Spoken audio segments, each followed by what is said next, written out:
Hello, everybody. Welcome to another CLCI Live here on Tuesday at 4 o'clock. And today we have a special guest, a special alumni guest, Carol, with us today. And as you can see by the title, well, maybe you can't, but the title alludes to what we will be speaking about today.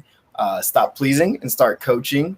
We will be speaking about people pleasers, which is a bit of Carol's niche. So Carol, you want to tell everyone a little bit more about that if you can? Well, yes, I'm working on that being my niche with you, my lovely team here. It's been really great to really dive into what a people pleaser is. And, the best part about learning about people pleasing is realizing how much of a people pleaser I have been in my life and how I can also overcome not entirely not pleasing people any longer, but seeing it differently and, as a coach and helping in a way that I won't be people pleasing for me, but what serves me, but also the client and other people in my life, and learning how to say no. That's the biggest thing, and people pleasers, try really hard to please everyone else but themselves.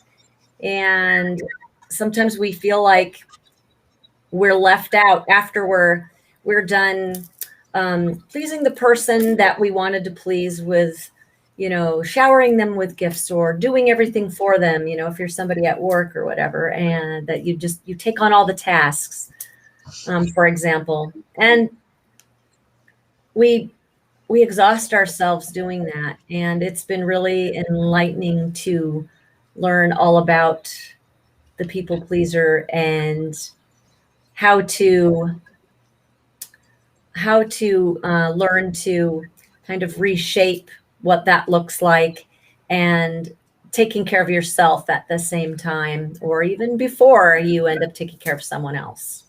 So Anthony and I were kind of speaking before we went live, and Anthony brought up the fact that a lot of coaches are people pleasers themselves. Is that something? I see you shaking your head, Lisa. Would you agree? Yes, they get caught up in trying to, we call it the fixer as well. So it's not only, trying to do nice things in a way that get you out of trouble in some fashion. It's that fixer in us that wants to come out and fix a situation. That's also a people pleasing behavior that coaches think that's what we ought to be doing. What else? I mean, why else are we here? So absolutely, yes. Welcome, Carol. Thank you so much for being here. Thank you. Someone's smashing to my door right now. I'll be back. So, since we already kind of brushed off the surface of what we're going to be speaking about today, I guess it would be fair to actually define what people pleasing is. What makes a people pleaser? We can't hear you. You are muted, Brooke. Maybe before we even define what a people pleaser is, can you hear me now? Can you hear me now?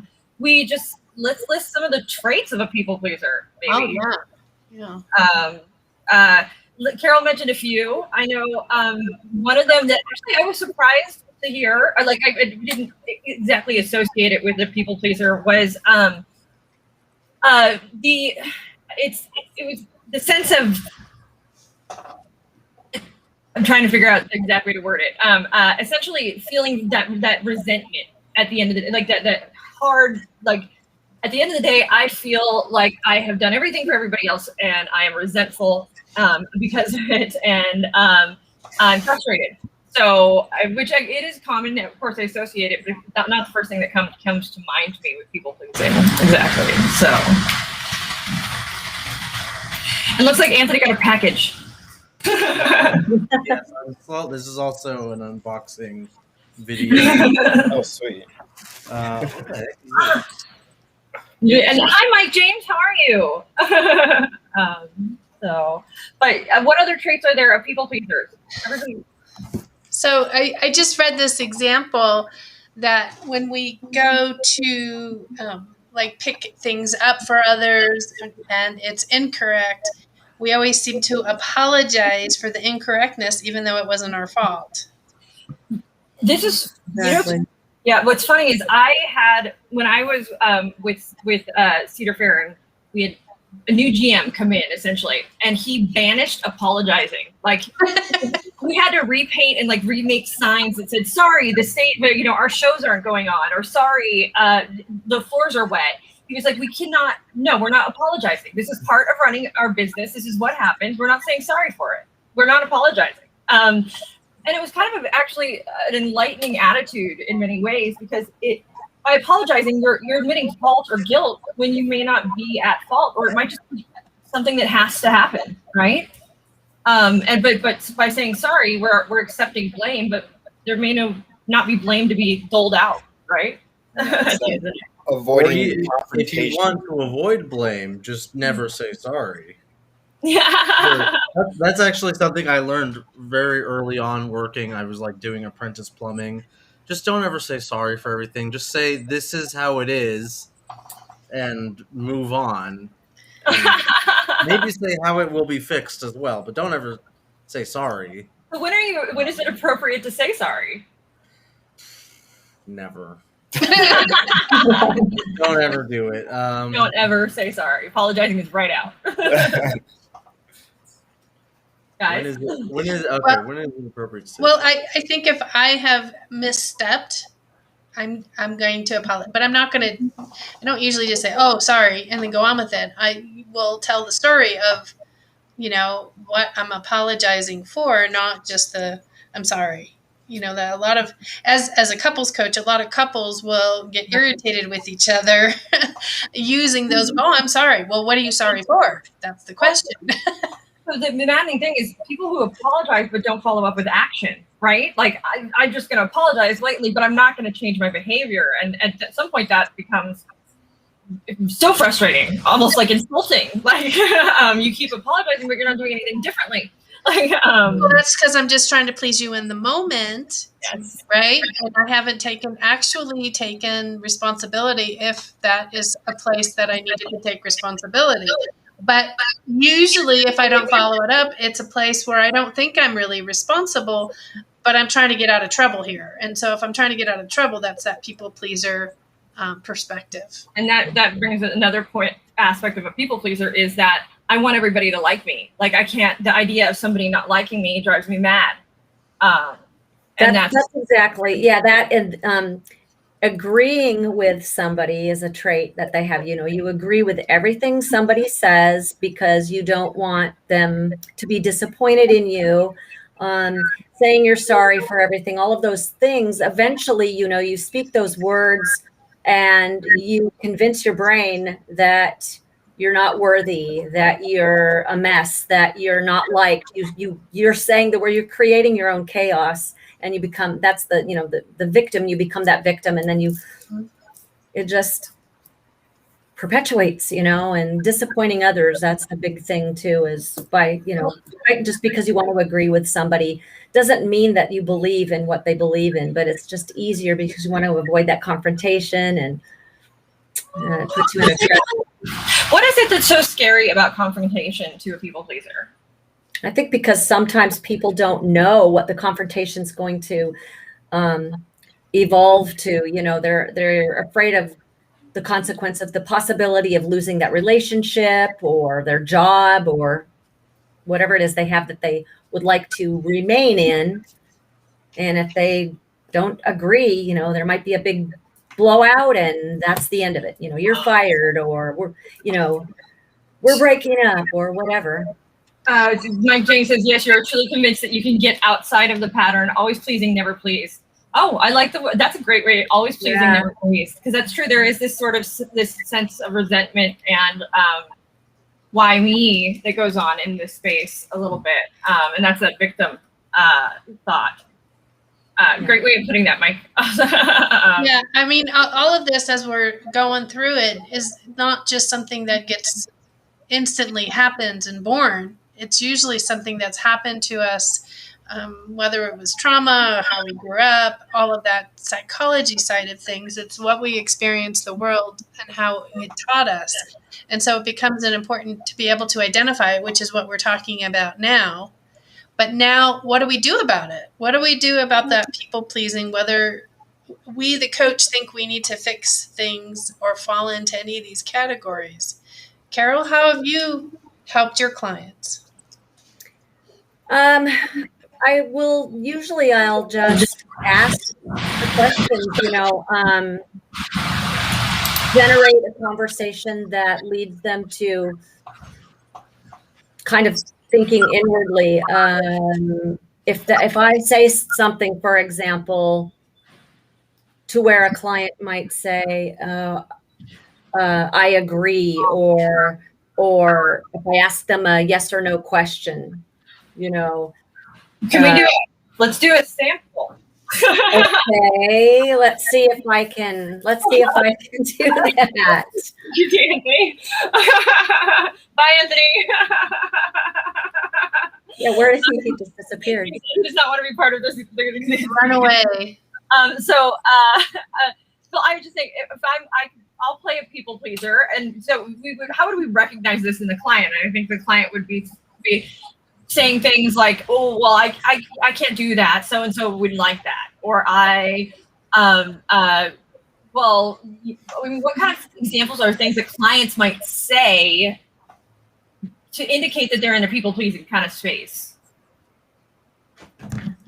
Probably saying something to the effect of, I don't think I can do that. I've never done that, or I don't have the strength to do that, or whatever that might be. Is just admitting that, feeling, you can almost feel them backing away. Their confidence is, it's a passive aggressive space too. Yeah. Or I have had people around me even say, clients even say, like Lisa had mentioned, or I believe, Lisa, you mentioned taking fault or blame for something that wasn't even theirs, even to observe, even to save someone else that was standing next to them, just taking the blame. So not only you that are speaking to them, but this person next to them will still like them. It's just everyone around them. And I mean, you could just feel trying to get in the mindset of the people pleasing space. I was trying to get like a real life example so I could actually embody the people pleaser in a coaching example. Which Lisa and I are self-professed people pleasers. We are in many ways. We are people pleasers, and unabashedly so sometimes. But it can work to your benefit at times. It's just not a place you want to live all the time, right? You're trying to there's a difference. Someone rowdy on the phone, or well, that's what I was just saying. My example kind of would be if, okay, so I am a coach, right? And I can't possibly stand the idea of offending or turning off or having any kind of marketing that might send people running the other direction, so I'm very neutral. I have to be very neutral. Would be sort of, I've got to be, well, I might offend somebody. If you're in a coaching space like that, I might, but I don't want to offend anybody. I don't want anybody to get mad. I can imagine those would be great signs that your client is in that space. Anybody, Jerome, I feel like you might be able to be the people pleasing example here and get coached. Absolutely, I can. Yeah, I know. Okay. So Carol, do you want to coach Jerome through some people pleasing? So and I was just going to follow up with what you were saying, Brooke. It's your worth depends on how others see you. Mm-hmm. Yes, and we don't feel worthy as a people pleaser. The internal validation versus external validation. Right. Thing. Yeah. Mm-hmm. Yeah. Okay, so Carol and Jerome, you guys go for it. I'm going to turn off my video and just let you guys go. Okay, let's see what we can do. Like maybe a 10-minute session. Have fun. All right, I'm hiding. Okay, so Jerome, I guess you're going to be the client and I'm going to be the coach. Is that how we're doing that? Yeah? Yep. Okay, and Let me, just a second here. I've got a message thing in front of you, so I can't see you. There we go. I had to fix that. Okay. Jerome, hi. How are you? I'm doing good, Carol. Doing great. Very good. Very well. Tell me, how'd your week go? What is something you can celebrate? Got up real early today and got in a really good workout. That's one thing I'm happy about. I can celebrate Excellent. that. Yeah. Excellent.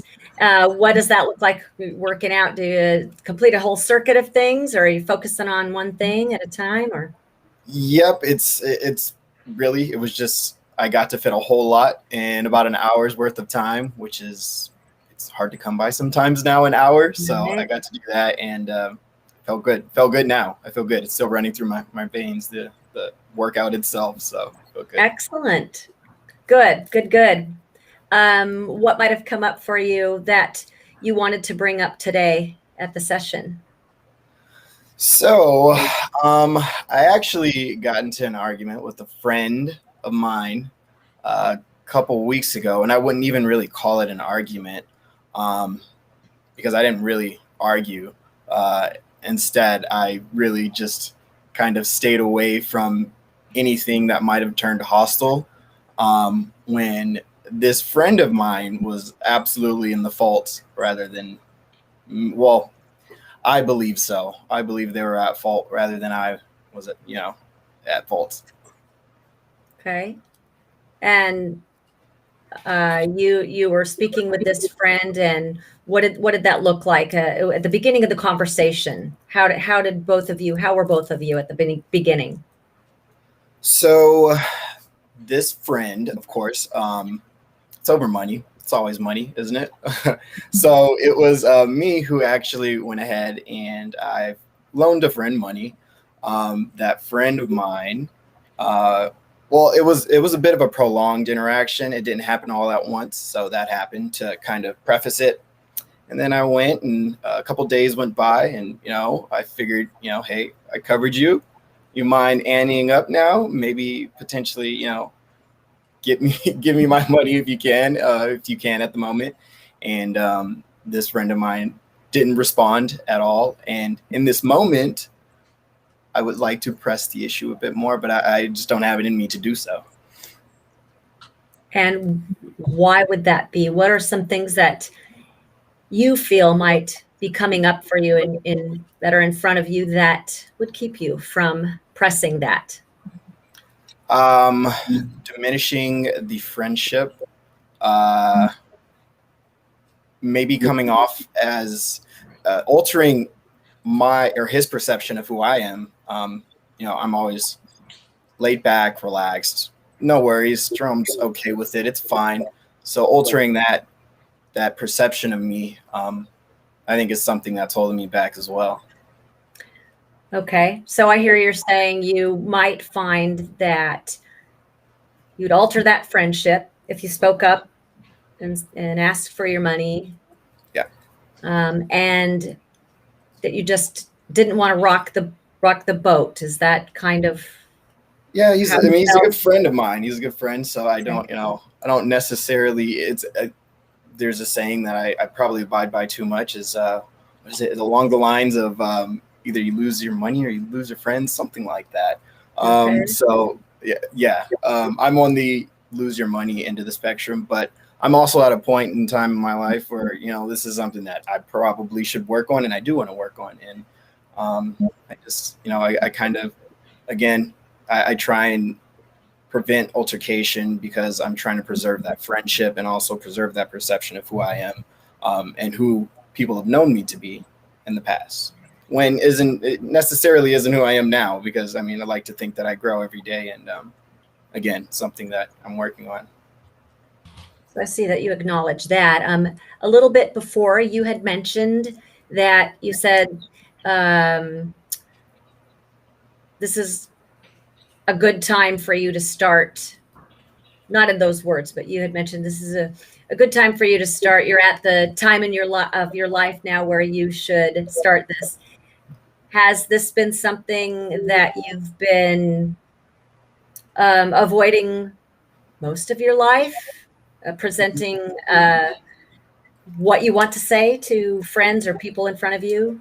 Pretty much. I mean, just in the really where I'm at. I know there's a way to say it that can preserve the friendship, but and it'll come to me. I know it will because I've done it in the past.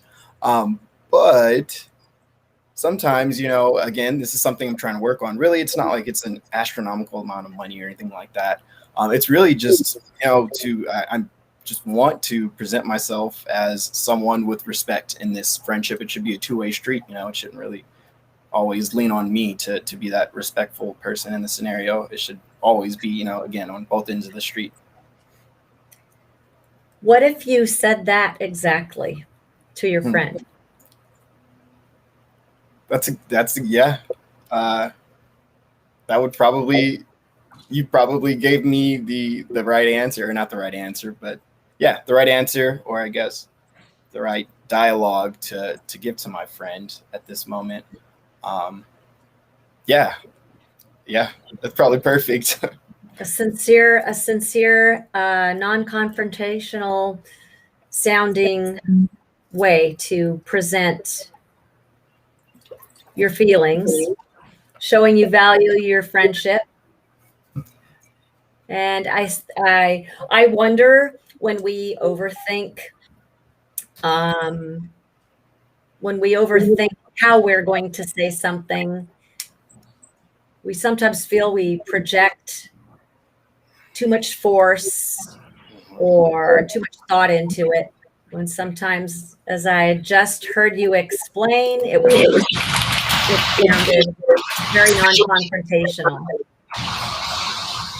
Sorry, getting some bad audio feedback. Yeah. Okay, I think we're good now. Yes, I would agree with that. I kind of feel like we've stepped out of the coaching space, though, which is their cue to come back if you guys are ready. But thank you for that, Carol. Thank you for the practice.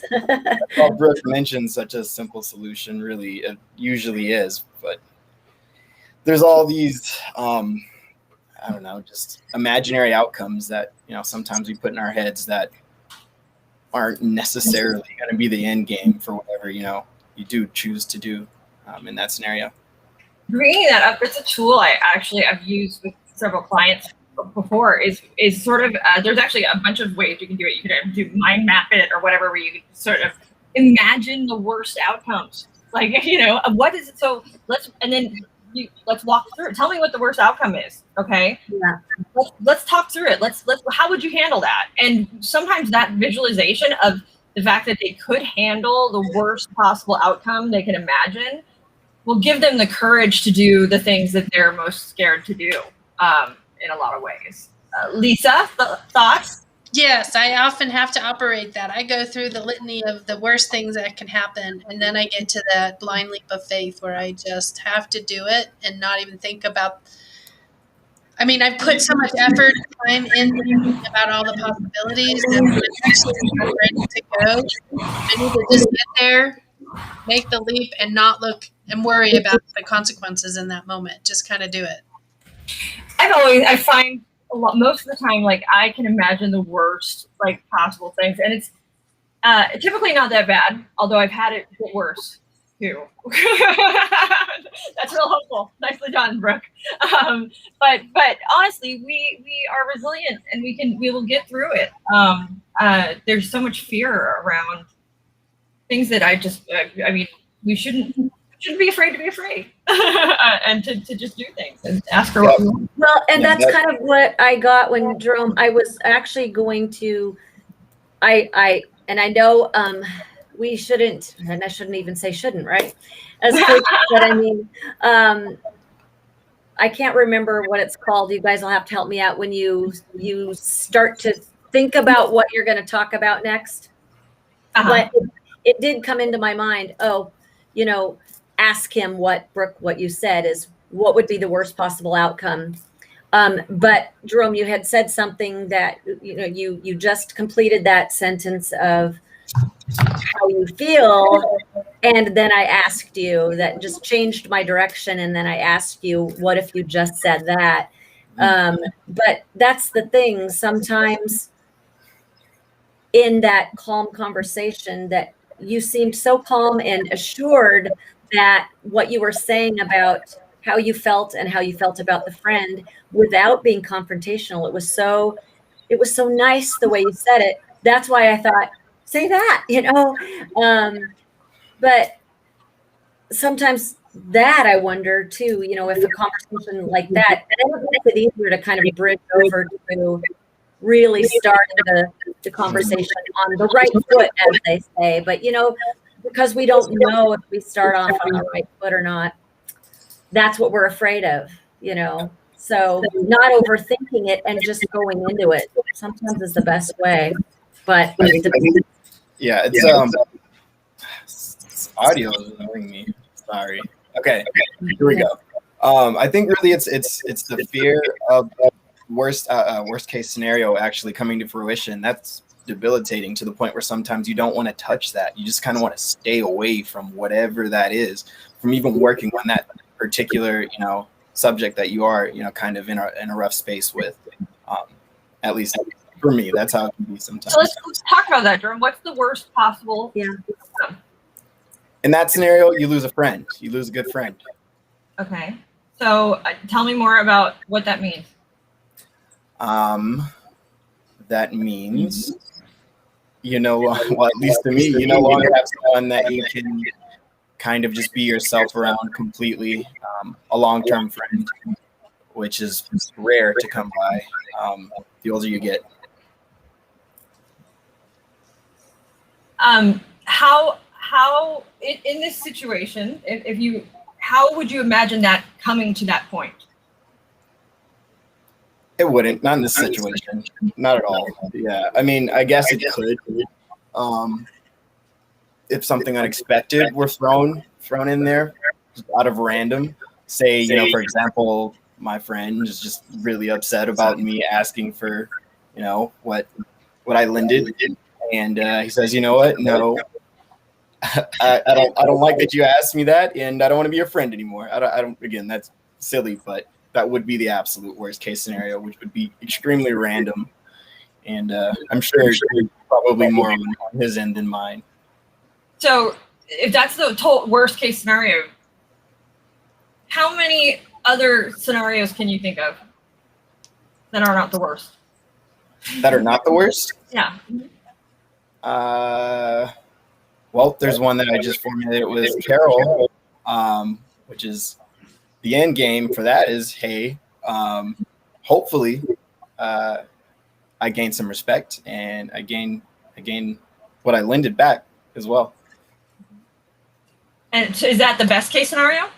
I think so. Absolutely. Probably that, again, not like the money is an astronomical amount. It's really me working on, as a people pleaser, working on that and trying to develop, a set of boundaries and limits to what I do allow myself to get myself into, not just in the time being, but also for future scenarios. So pretty much, again, commanding a bit of respect between a mutual friendship. So if I have worst case scenario here and best case scenario here, like two ends of the spectrum, right? Mm-hmm. Can you handle everything in between? I think so. Yeah. So what's the first thing you have to do to get best case scenario? For me, probably learn how to forget about that worst case scenario. Understand that worst case scenario may not even really be a worst case scenario, because again, if something that minute really ended up as a worst case scenario, and kind of like what I explained, worst case would be losing that friend, then maybe that wasn't the friend. Maybe it wasn't a friend that, I thought I had. Again, extremely worst case scenario on the opposite end of the spectrum, but yeah. So what is the first practical, like something you can actually do to garner I should ask you this. What's more important, forgetting the worst case or taking the step towards the best case? It's a great question.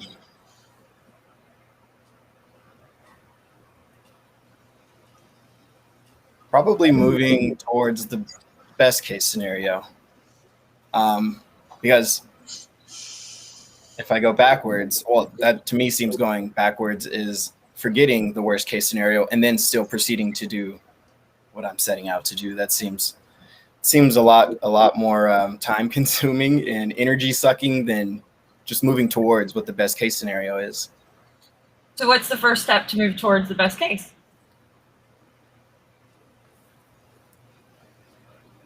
Simply take that first step.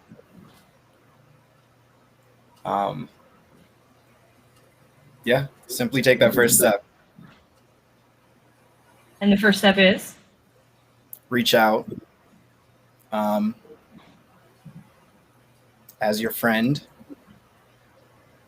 I think it would be fair now and moving forward that, we worked in a mutual space where we both agree that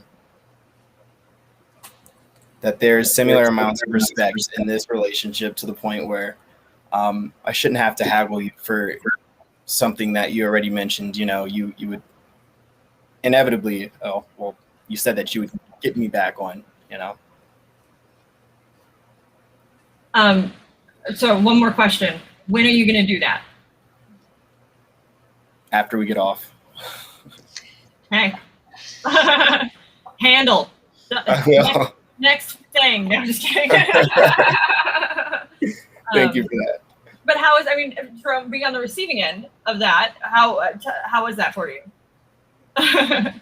It feels good. Again, it's not about the money. It's about just really, again, commanding respect for a relationship that's gone on for a very long time. And really, it's maintenance. If, I continue to kind of sit back and let it continue to happen, is that a relationship worth really keeping? I should be maintaining that portion, which again is what I'm working on. It feels good to know that I can, and it feels good to understand really at the end of the day that moving towards the best case scenario is, to me, it's much more beneficial, and it's great to understand that, what I'm coming to understand is it's a lot less energy consuming than trying to forget about the worst case scenario first and then moving towards the best case. So I have a question for Lisa. In this space, because I don't know if anybody else felt this way or thought this for a moment. You could get into the realm of, okay, we're noticing this and his pattern wanting to move this way and what have you, but he was talking about respect and how it's really about respect and all of these things. Is that a space that we explore further if we have more time? I feel like it would be, but it could be also a careful place to tread as well, right? Because you don't want to go delve into that past stuff too much too as well, right? Well, I'm not sure that that's necessarily going to be a past thing necessarily, because respect, defining that, I think you nailed it in the sense of that it could be a place to jump off in and ask questions, because he mentioned it several times. Anytime anybody mentions something several times, it's a place to investigate. Ask. That's what I mean. So you've mentioned respect and how you want to have respect in the relationship. Can you share what that's about, what you mean? So, okay, yeah, that's forward asking. Because my thought would be where I said like the murkiness might come is him sharing, well, it's really about respect with my friend. And so you could get trapped into the temptation to go, well, tell me more about, what's going on with you and your friend in respect. And that will get him kind of stuck and mired in the past when we want to be moving forward, right? So the idea, and great points. The idea is to keep it basic to the words that they're using and let them get to the deeper vocabulary around it, so that you're not using too much of your own question versus their question. Because I don't know what his question is about respect yet. Yeah. Anthony, you said. I think earlier in the session, Jerome said he mentioned the respect aspect, and the question would be, how would you know that respect is given? Like, what does that look like? How can you describe that so that anyone could understand that? Because respect, that's one of those terms that are up here that I want to bring as the coach down to the ground level, so that both me and the client, under no circumstances, know what that looked like. So my question would be, you would like respect from your friend, and what does that look like, though? Can you explore that for me? I don't think I heard respect from his friend so much as respect. Yeah, this would have been a better question to ask right as that moment happened. Now I'm just trying to remember, Yeah. I think But too, if something were like that to happen in a hypothetical coaching situation, that's part of grounding the goal of him wanting money back to sort of an emotional anchor of respect. yes, and then linking those two. I mean, that's sort of what this is a great demonstration of what we mean when we say a client will come in and want to talk about one thing. So Jerome came in and wanted to talk about getting money back, but the true issue, once you start to ask deeper questions, is that Jerome wants respect, and that's really that might be where that conversation shifts. But you can see how it's a very natural shift to go deeper and into that space. And this is a good demonstration of that as well. I suggested in our side chat that Jerome just break his kneecap. Yes, I think it's the way to go. That's much healthier way. That'll earn me some respect for sure. Absolutely, for sure. Okay, also, here's a question. Maybe for the coaches, what if Jerome just went that direction? I'm gonna beat him up. Yeah, what if a client is like, yeah, I know what I'm gonna do. I'm going to break his nose. What do you harm to myself, yourself, or others? Harm to others. No, cannot be. Yep. Yeah, At that point, you report him to. You report. Now, okay.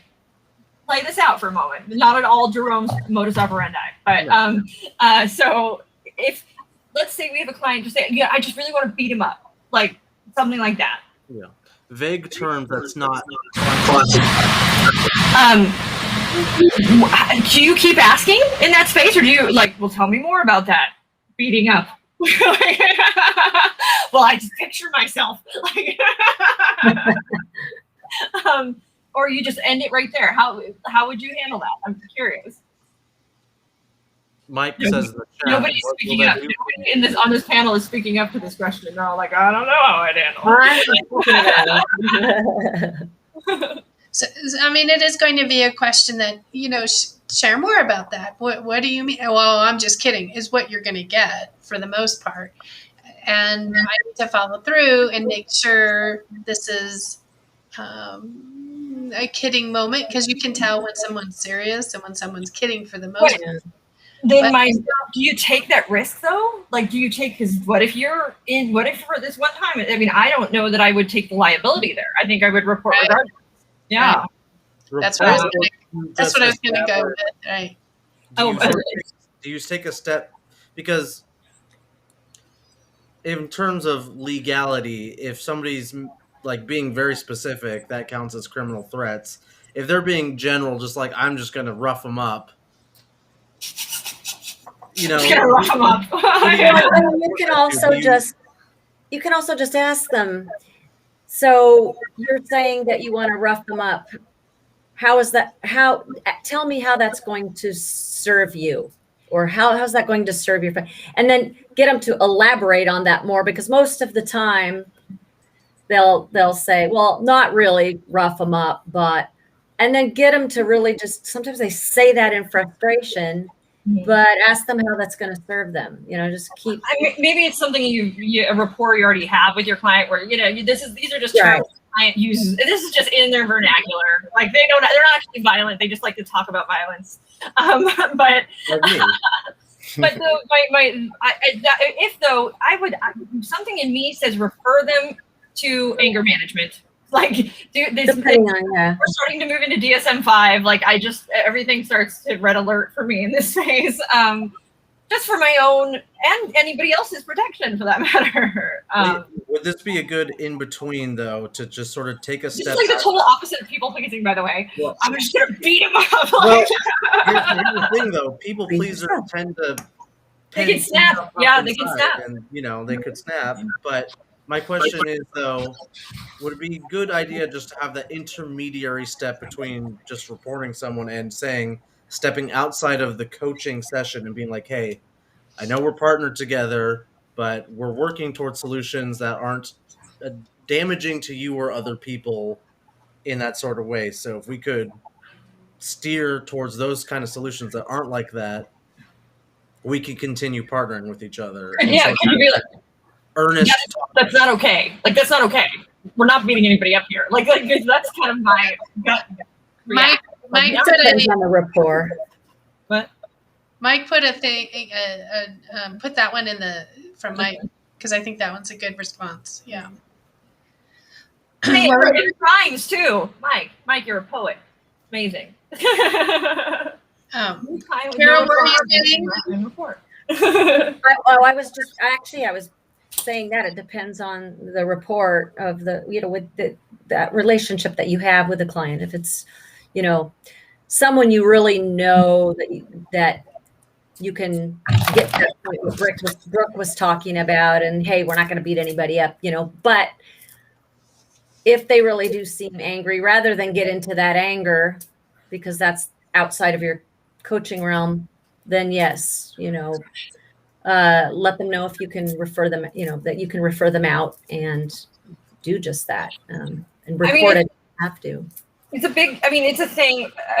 Hopefully at some point as adults, we learn that violence is not the answer, and so mind you, there is we can have a space to release anger and things like that, but regardless, it's a threat, and I just wouldn't play in that world. I think we're really not talking about anger. We're talking more about rage. Yeah. So rage is really the term we're discussing here.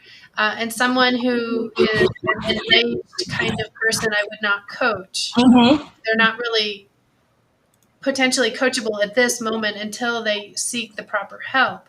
Now, Laura asked a great question. Would you still, if it's anger, yeah, I'm going to still work with someone who's angry.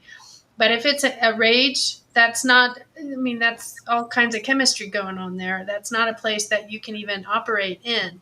So getting them to go to the proper therapist or management system is going to be important. Would I continue coaching them? Not until they've gotten some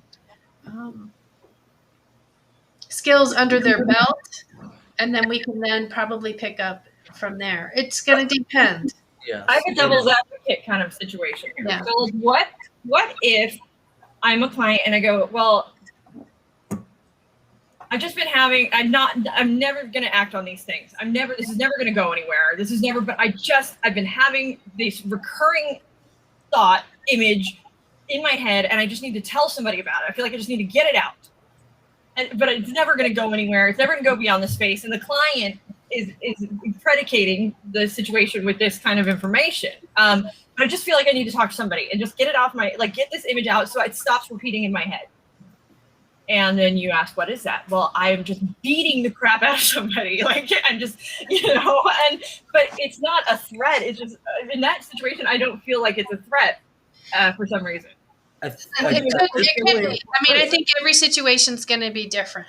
I think, the energy that they infuse, the words they use, the body language that comes along with it is going to, tell you whether it's a rage kind of behavior or an anger kind of behavior, or frankly, just refer out. That's going to be perhaps a beyond your scope of practice. What's funny is we've had two of these things about hot-headed clients and about angry clients, and we never talked about rage in the situation, and it was people pleasers that got us here. It evolves. That escalated so much about people pleasing, doesn't it?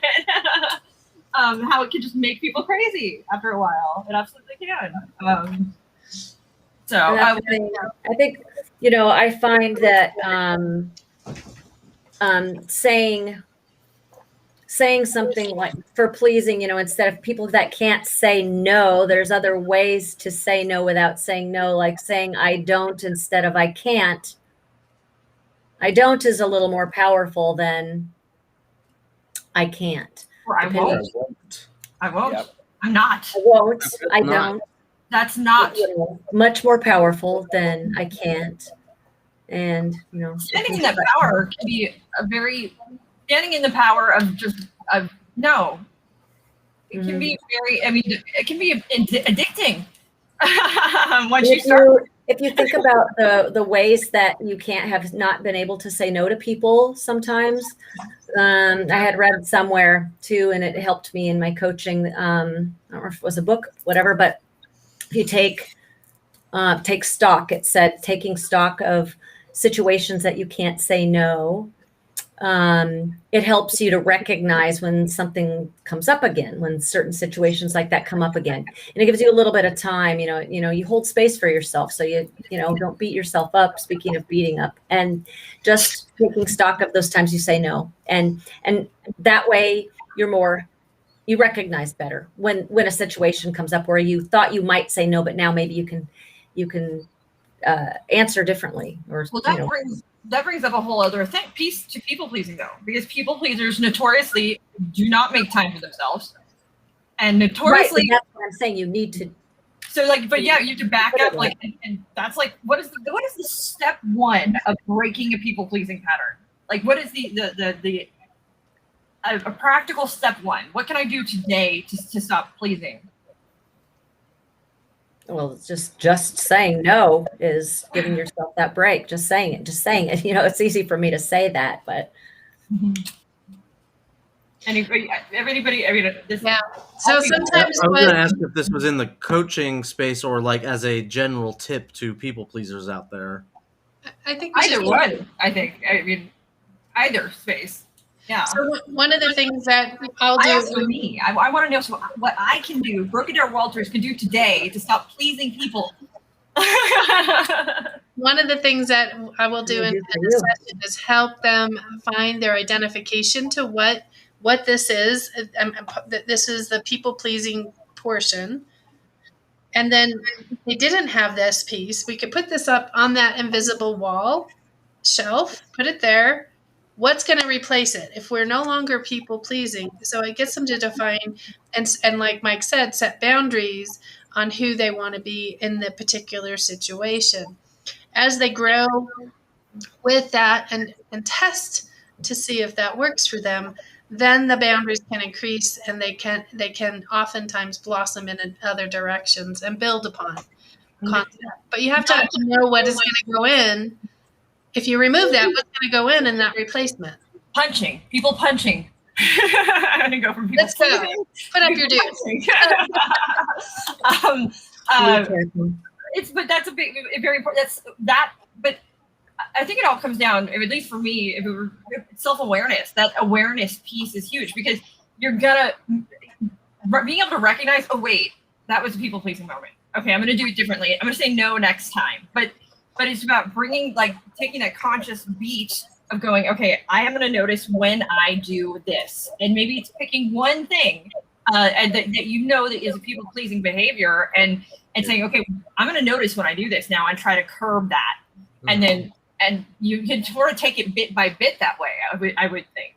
Yeah, it's sort of the awareness, because not all people pleasing is bad. You have to always people please to a certain Don't ever make people happy. Okay, that's my personal opinion, but people, to get through life, you have to appease some people so that things are easier to just get through.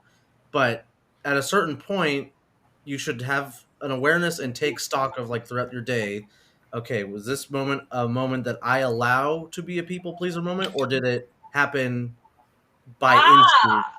Doing it on your terms. Yes, right? Because you should people please on your terms. We're not saying people pleasing under no other circumstances bad, but doing it on your terms when you allow it is when you get that power. And then if there's too much of people pleasing for your liking, then you can identify moments. I could have done something differently, or I should have done something differently. This ties into that like gut awareness and instinct thing, right? So like the moment this is for me, it's my red light, like my red alert. Like the moment I start to feel like icky or out of alignment, or my stomach feels weird, or I'm like, ooh, something's off here. That means that I need to adjust, because it means that something is not in alignment with what my balance, with what's right to me. And I think somebody who's stuck in a people pleasing space would keep going that way, even if it made them feel terrible. And the healthier space is to recognize it and then make an adjustment so that it doesn't happen again, or figure out what that adjustment may be. So 2 kinds of terminologies: people pleaser versus being kind. So extending kindness to others is coming from our heart. Yes. Right? People pleasing is to it's putting it's checking what you want. It's doing sort of not acting in alignment. It's I want this, but I'm doing this. And it's when you're out of alignment with your values and yourself, I would say. I had a question and I forgot what it is, so never mind. Well, something came to my mind too, is, you know, like we were saying, taking stock, stops, you know, learning to say no, but also remembering if you still have trouble saying no, what are other ways? You don't have to focus on that. But Brooke, you mentioned doing something one thing at a time, and then stop apologizing. You know, get in that. We just stop apologizing. That's not saying no. That's just not saying sorry. I'm sorry. Just not saying anything. Yeah. Well, or when you say it, that would be a conscious. Like I think own personal it. Coach hat off. If I say I'm sorry, I'm going to and mean it. I'm following it up with, this is how I'm going to adjust my behavior from here forward, so I'm not sorry again. And like I'm going to actually verbalize that. So, you know, right. I'm sorry. I accidentally took my neighbor's package and I didn't realize it was mine. Now on, I'm going to be more mindful and read the names on the packages before I grab them from the front of the house. And so own it, and it's that's for me is like the difference between a genuine apology and like I'm sorry, I'm trying to please you. Exactly. You know? I'm sorry is not always a bad thing either. No, I mean, not stop apologizing like ever. After you break the guy's kneecaps, don't say sorry. I love this. I'm so sorry. I love the violence episode. I mean, I'm sorry that you forced me to do this. After his kneecaps are obliterated and I reach into his pocket for his Why wallet. did you make me do this? Sorry, your kneecaps were in the way. The other end of the spectrum, like Anthony mentioned, though, is we have to exist in a world with other people. We can't swing the other direction and pretend that we're autonomous human beings that don't have to actually, you know, figure out how to operate in a way that is not in friction with other human beings. And so that's courteous. I mean, being courteous, being aware of others, and being aware of myself, and really being also knowing what hill to die on, because it's knowing. Period. Yeah. It's taking the moment to know what your choices are and know why you're doing them, and not just react. It's acting, not reacting. Really. Me personally, I have the opposite problem. I am discourteous and too troublesome sometimes. When I could just let them go, I can just people please and just say like, okay, let's move on. Like, you know, I choose to get in arguments for no good reason. That's not really pleasing to myself or other people. It doesn't do anyone good. Selling yourself short, Anthony. I haven't seen you argue yet with anyone. Well, I I bet. Yes, Brooke knows that I do not have a people-pleasing streak. But yeah, it's important not to swing the other direction to the extreme of just getting into fights with people. It's fun for a little bit. It feels good to be empowered after you haven't had that power for so long, but you're going to realize that it's not going to get you far. There's no benefit to it's always the balance. We want to live in gray. We don't want to live in black and white. We want to acknowledge black and white, see black and white, be aware of black and white, but we want to return to the gray space if we can. So maybe the title of this video and blog is like finding the balance between people pleasing and people punching. Right. right? It's perfect. Exactly. Don't go out and punch people. So we have a few minutes left. Final thoughts, guys. I like what Mike just wrote. I used to have my kids, when I would take them to school every morning, have this a mantra.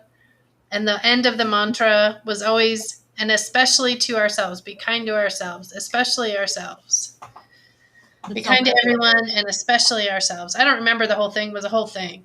And I made what I it told every Mike day. the same thing. Be nice to. Don't do anything that to yourself or anyone to get hurt, and you should be okay. Stop and think. Is it kind? Is it true? Is it is so yeah. It's such a different upbringing than you guys. Stop Like and think. like my dad was like, I'm punching guys in plaid tonight. Like that was my upbringing. This one guy in plaid pissed me off, so I'm punching everybody in plaid. Okay, Dad, let's go. Like that was my seriously. Those is Friday night plans. That was what we were doing. That happened. This is not a joke. And that was like my dad's approach. Like, he's you and what army is going to stop me? Like, so that's what I do. Whatever you want. There you go. Final thoughts. Don't punch people. So not it's such a different upbringing than Bendy. Do as others. I think the one do and be kind to yourself. My dad said don't do anything I didn't do, but if you do, name it after me. So that was pretty much like that was my. But I agree. At the end of this, I think just take a moment, be self-aware, and recognize when you're out of balance and pivot. Do what's right for you, because at the end of the day, you are who you have to live with the most, really. Understand what your own boundaries are and practice that. Set those up. You'll be okay too. Like you might be uncomfortable. You might not. Somebody might get mad. But you'll be okay. For the most part, there's some situations that are completely, random but in 99% of the cases, everything will be okay. If you say no, if you say what you're really thinking. People have a great deal more understanding than we give them credit for. I think a lot of times. So yeah. It's going to feel awkward though for the people pleasers who are now being kind and using their strength and boundaries. It feels awkward, but then they're going to get a taste of it and they're going to be like, yes, I want more of this. It's true though, because I was a former people pleaser, and then I started to say no, and then I became the Grim Reaper at my job and got very used to breaking people's hearts, and it was there's some power in that as well. There absolutely is. I can say, as a people pleaser, some of the most exhilarating moments are where I am outright in an argument with someone, but there's this mutual understanding of this isn't, there's nothing bad that will come from this, and just being able to shoot back and forth is just, it's nice. And that's when you're dealing with reasonable adults, and that are, and that's the amazing, that's that commitment of, if I'm around reasonable people and we are friends, there's always this understanding that no matter what happens, we're going to return to a space where we can actually be adults and speak to each other. And otherwise, I don't really want to be your friend. If you can't do that, if you can't let things calm down and then come around and have an adult conversation, we're probably not going to be friends for very long, or not close friends, not friends that where I'm going to always know that you're not capable. So I'll always keep it kind of light and distant, essentially. So, but that's being an adult, I think, at some point, right? No. Yep. Here's my takeaway for everyone. Yes. People pleasing in of itself is not a bad thing, but learn how to people please strategically on your terms to your benefit. That's a coaching program, strategic people pleasing.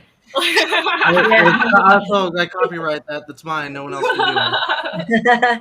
You heard it here live. You see it, right? You can see that right there. This is strategic people pleasing. Oh yes, I'm in a strategic people pleasing program right now. Just picture people strategically trying to. That's just the book, how to win friends and influence people. It's a little no space. Boo! That's a bad book. That's my opinion. Well, I'm not doing that. We're doing strategic people pleasing. Okay, it's a new hat. I found it. It exists already online. You guys are too late. Oh man, we're late. Somebody beat us to it. Alrighty, I think that about wraps this up. Drum, you started this. Why don't you sign off? Short and sweet. I know people pleasers, as one myself. We pride ourselves in being mindful, but it's important to not just be mindful of those around you. Be mindful of how you're feeling as well, because you cannot pour from an empty glass. So if you're not taking care of yourself, it's going to be really difficult to actually please those around you. So that's my takeaway. And we shall see you guys next Tuesday at 4. And thank you, Carol, so much for being here. Thank you, Oh, everybody. thank If you you. like Carol, check her out. Soul Essentials Coaching. Thank you, Carol. Yes, she's awesome. And then also check out Certified Life Coach Institute. So, woohoo, thank you.